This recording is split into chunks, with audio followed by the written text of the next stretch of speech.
Namaskar and welcome to the channel.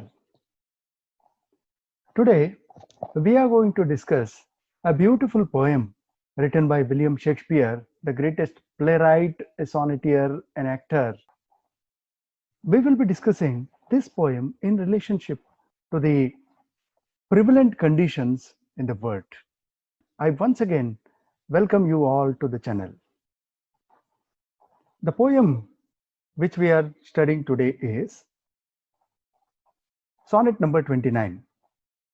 It is one of the best known poems of William Shakespeare. As we know, today we are under depression. Throughout the world, there is a havoc called COVID-19. It has not left anyone anything. Depression is classified as a mood disorder. It may be described as a feeling of sadness, loss, loneliness, or anger that interferes with a man's everyday activities. People experience depression in different ways. It may interfere with their daily work, resulting in lost time and lower productivity. It can also influence relationships and some chronic health conditions. It is also fairly common nowadays. One definitely has these sad feelings at one or other time of one's life. Especially during the COVID-19 times, many people all over the world are facing this problem of loneliness and depression. But it is very important to know how to come out of this disorder. The present poem discusses the sad mood of the speaker and ends with a very powerful message for all of us, which will be helpful for us during this corona time. William Shakespeare, as we know, is the greatest English writer all time. He was born in Stratford-on-Avon in England. He was a poet, playwright, and a very good actor as well. He has written 37 plays in total and 154 sonnets besides two long narrative poems. He is well known as the Bard of Avon. Coming to the sonnet, sonnet is a very fine type of poem written in 14 lines. It has a fixed rhyme scheme. It is actually Italian in origin. Sonnet took its birth in Italy, but it was brought to England in the 16th century by great poets Watt and Surrey. It was very famous in England in the 16th century, popular during Elizabethan age. This is about the form sonnet. Now coming to sonnet number 29, it begins with these words, when in disgrace. It is one of the most famous sonnets written by Shakespeare. It was published, Shakespeare's sonnets, in the year 1609. This is a poem about isolation, envy, and despair. True to its form, it is written in 14 lines and it has three quatrains followed by a couplet. This is called Shakespearean sonnet. It has iambic pentameter. It is written in iambic pentameter style and it has rhyme scheme ABAB, CDCD, EFEF, and GG. So ABAB, CDCD, EFEF, these are three quatrains and it is followed by the couplet GG. This is about the form sonnet. Now coming to the poem, the sonnet in proper, this is the beautiful sonnet. When in disgrace with fortune and men's eyes, I all alone beweep my outcast state, and trouble deaf heaven with my bootless cries, and look upon myself and curse my fate, wishing me like to one more rich in hope, featured like him with friends possessed, desiring this man's art and that man's scope, with what I most enjoy, contented list. Yet in these thoughts, myself almost despising, haply I think on thee, and then my state, like to the lark at break of day arising from sullen earth, sings hymns at heaven's gate. For thy sweet love remembered such wealth brings, that then I scorn to change my state with kings. This is the beautiful poem written by William Shakespeare. Let us analyze the poem line by line. These are the first four lines of the poem. When in disgrace, with fortune and men's eyes, I all alone beweep my outcast state, and trouble deaf heaven with my bootless cries, and look upon myself and curse my fate. In the first four lines, the opening lines of the sonnet number 29, these lines establish its initial theme and suggest its broader structure. The speaker begins by declaring that he is doubly in disgrace. Both fortune and other people have turned against him. He says in the opening line itself that he is fortuneless, that is, he is unlucky, and men have thrown him out of their hearts. The next three lines of the poem register these effects on the speaker's life. Now that people have left him, he is all alone and he is an outcast. He weeps over his condition and he prays to heaven for relief. He prays to God, but his prayers are bootless. That is, bootless means useless. He prays to heaven, that is, he prays to God, but God is not ready to listen to him. They fail to improve his lot, and so he looks at himself and curses the circumstances that brought him to this point. The lines are highly charged with emotion. When the speaker is not weeping, he is crying out to the heaven and cursing his fate. So in these opening lines, we come to know that the person, the speaker, is in depression. Now, what happens when one is in depression? This is what we have all felt in our lives. The next four lines, lines 5 to 8, the speaker continues the conditional phrase he began in the poem's first line and describes what he feels like to be in an outcast state. The first four lines describe the state and the various ineffective remedies the speaker takes to improve his condition, like cursing and praying. The next four lines focus on the speaker's state of mind, how his outcast state affects the way he feels.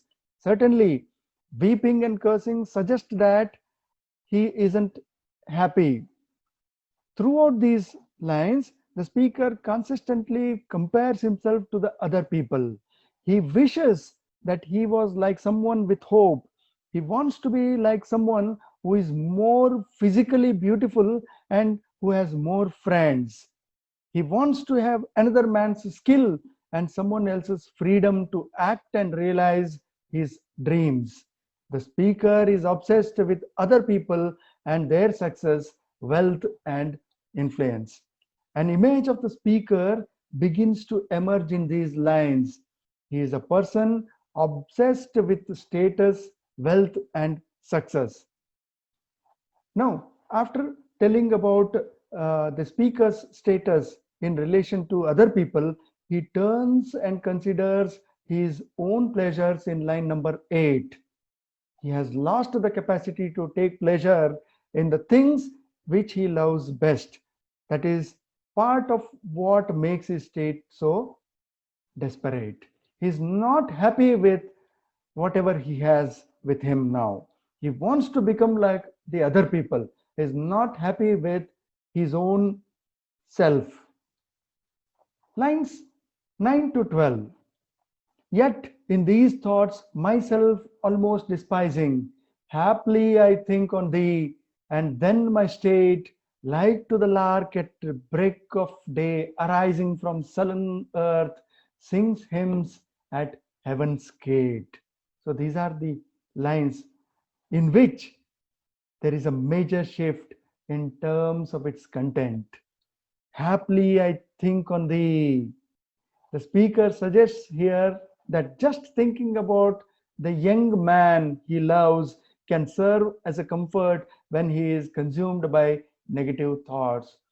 All these lines from line number 1 to 8, the speaker is charged with the negative thoughts. But in line number 9, he suddenly remembers one of his friends. We don't know who that friend is, whether it is a woman or a man, we don't know. The researchers have told that it is a man whom William Shakespeare loved very much. He may be his friend. The next two lines substantiate that suggestion with a complex simile. He compares his state, his mental condition, to a lark singing at the break of day. The lark is a traditional symbol of morning and a traditional symbol of poetry itself. It is a bird that often greets the daybreak with song. Shakespeare frequently invokes the bird in his play as well, using it as a kind of timekeeper that helps farmers organize their days. The lark is thus a symbol of regularity, a return to the normal rhythms of life. For the speaker to compare himself to a lark after describing himself as an outcast suggests that he has reconciled himself to the society and its expectations after being violently out of joint with them. The lark is also a bird that sings as it flies. This makes it a good symbol for prayer as it travels upwards from earth to the heavens. The speaker draws a contrast between the bird's lively song and the sullen earth from which it rises, suggesting a break from despair.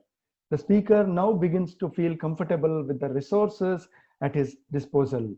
In this reading, love not only improves his mood, transforming him into a singing bird, but it also reconciles him to the society in which he lives. Now, let us move to the last two lines of the sonnet.